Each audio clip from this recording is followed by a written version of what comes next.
Salam budi luhur. Baiklah, kita akan memasuki materi pertama mata kuliah pemrograman web berorientasi objek. Nah, di mata kuliah ini kita akan membuat sebuah aplikasi e-commerce. Untuk pendahuluannya, sebuah aplikasi website biasanya terbagi menjadi dua bagian. Yang pertama tampilan front end, dan yang kedua adalah tampilan back end. Nah, tampilan front end ini ditujukan untuk pengguna website atau aplikasi tersebut, contohnya customer, supplier, atau general public. Sedangkan untuk tampilan back-end biasanya digunakan untuk administrator aplikasi atau website tersebut. Bisa digunakan oleh staff, eksekutif, kontraktor, dan lain sebagainya. Nah, untuk menghubungkan antara front-end dan back-end ini dibutuhkan data interface, bisa berupa database atau API. Jadi untuk mata kuliah pemrograman web berorientasi objek ini kita akan fokus untuk membuat aplikasi pada tampilan back-end dulu. Nah, di sini kita akan menggunakan framework yang bernama CodeIgniter. Nah, framework CodeIgniter ini menganut konsep MVC, ya. Jadi M itu adalah model, V itu adalah view, C itu adalah controller. Ya. Jadi view itu merupakan bagian yang mengenai presentation logic kepada user. Jadi view itu mengatur tampilan yang akan ditampilkan ke pengguna. Ya. Sedangkan model biasanya berhubungan dengan data, ya. Jadi datanya boleh diambil dari database atau dari API. Sedangkan controller ini merupakan bagian yang mengatur antara model dan view. Jadi controller ini akan mengatur data dan tampilan untuk ditampilkan ke pengguna.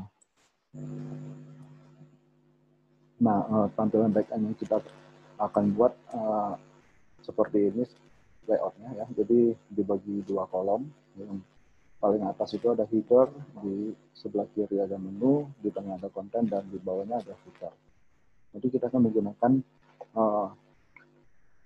templating admin yang sudah tersedia di website. Kita tinggal download dan kita tinggal pakai dan modifikasi. Yang pertama kita lakukan adalah kita melakukan instalasi CodeIgniter-nya dulu. CodeIgniter-nya Anda bisa download di codeigniter.com. Kita menggunakan versi yang ketiga, ya. Nah, yang pertama kita buat dulu folder e-commerce-nya di htdocs kita.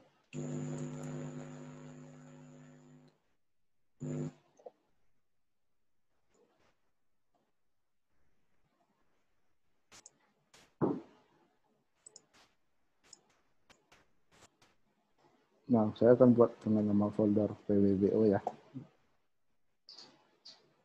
Anda bebas menggunakan folder apa, bisa menggunakan folder e-commerce atau pwbo. Kalau saya menggunakan folder pwbo karena sudah ada folder e-commerce sebelumnya untuk kelompok yang lain. Setelah itu kita ekstrak file CodeIgniter, kita download dulu, ya. Kita download dulu codeigniter.com.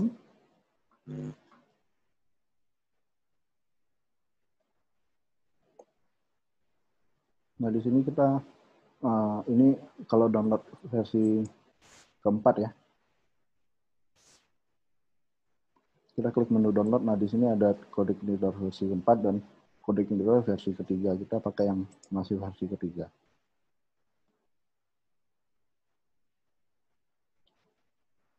Nah, kalau sudah, kita simpan filenya.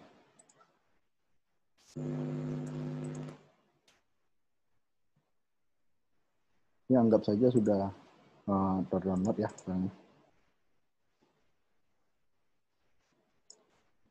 Ini, ya, jadi file yang terdownload sudah ada, CodeIgniter-nya kita ekstrak.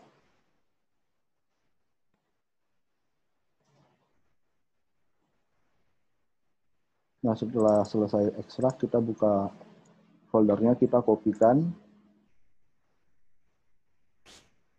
ke dalam folder yang kita buat di htdocs tadi.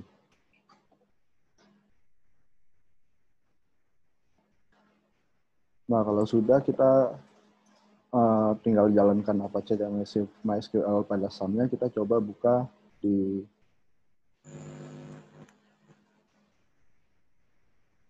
internet browser kita ya, bisa pakai Mozilla Firefox atau Google Chrome, kita ketikkan localhost/pwbo. Nah, kalau sudah tampil seperti ini, maka kita sudah berhasil melakukan instalasi Codegigniternya. Selanjutnya, kita analisa proses bisnis dulu ya. Jadi kita akan membuat sebuah aplikasi e-commerce. Nah, di slide ini ditampilkan contoh IRD proses bisnis yang berjalan. Nah, dari IRD ini kita akan melakukan transformasi ke LLS dan nanti akan tampil spesifikasi tabel yang akan kita buat pada database aplikasi kita ya. Jadi kita buat dulu database kita. Silakan buka internet browser kalian. Ketikkan localhost php admin.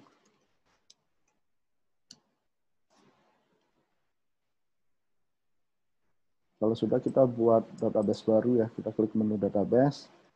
Nah, nama database-nya boleh bebas, e-commerce boleh. Kalau saya pwbo ya.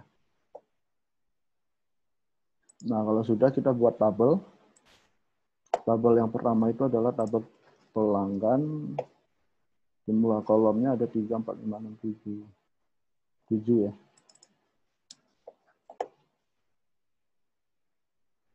Nah, yang kolom pertama, field pertama, KD underscore pelanggan, nama underscore pelanggan,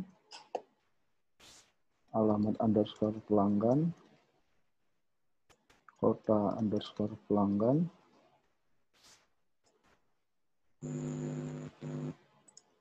telepon underscore pelanggan, email underscore pelanggan, dan yang terakhir ada password. Untuk tipe data kode pelanggannya varchar, nama pelanggan varchar, alamat teks, kota pelanggan varchar, telepon pelanggan varchar, email juga varchar, dan passwordnya varchar ya.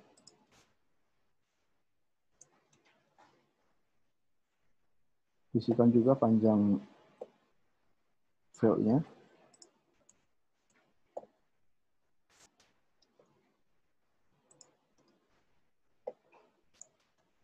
Nah, kalau sudah, primary key-nya ada di KD pelanggan ya. Nah, kalau sudah, klik tombol save. Nah, kita sudah berhasil membuat satu tabel yang namanya tabel pelanggan. Silakan kalian lanjutkan untuk tabel lainnya. Ada tabel pesan, ada barang, supplier, pembelian, sama isi. Nah, selanjutnya kita akan melakukan konfigurasi awal dulu. Untuk Codegigniternya kita buka file autoload-nya. File autoload-nya ada di folder application config ya.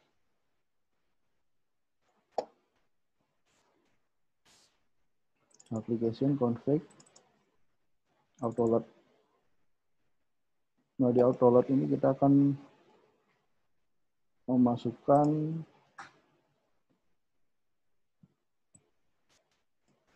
library, database, convalidation, sama session ya. Database, convalidation, sama session. Selanjutnya di helpernya kita masukkan URL, form, dan juga download. Kalau sudah, silakan disimpan. Selanjutnya kita akan melakukan konfigurasi database-nya agar terhubung ke database yang sudah kita buat tadi. Kita buka file database.php. Username-nya root, password database-nya pwbo. Nah, kalau sudah disimpan,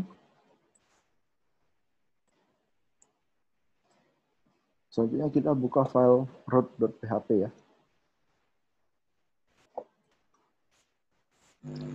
Nah, di sini kita akan ganti controllernya menjadi default controllernya menjadi login. Kalau sudah, kita buat file baru, htaccess ya. Jadi silakan buat file baru, file new. Kita simpan dulu file save. Kita simpan di dalam folder pwbo. Nama filenya .htaccess.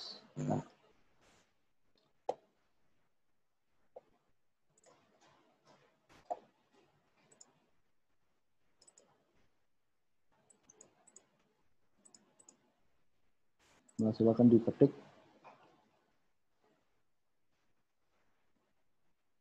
Ya. Silakan diketik, kalau sudah disimpan.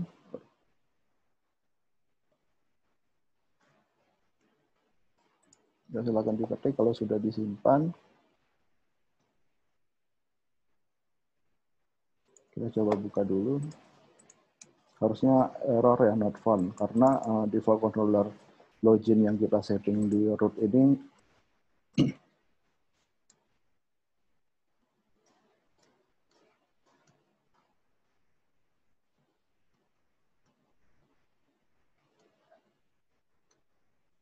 ya. Mengapa error 404 not found? Karena default controller yang kita masukkan login ini kita belum ada controllernya. Kita bisa cek di application controller. Nah, di sini belum ada login ya. Sebelumnya kan welcome. Jadi controller yang dipanggil pertama kali adalah yang welcome ini. Ya, jadi untuk materi selanjutnya kita lanjutkan minggu depan. Silakan kalian lanjutkan tugas tadi yang belum ya, database tabel. Pada database ini kita baru input 1, silakan kalian tambahkan tabel lainnya. Dan untuk materi selanjutnya kita bahas di pertemuan selanjutnya. Salam Budi Luhur.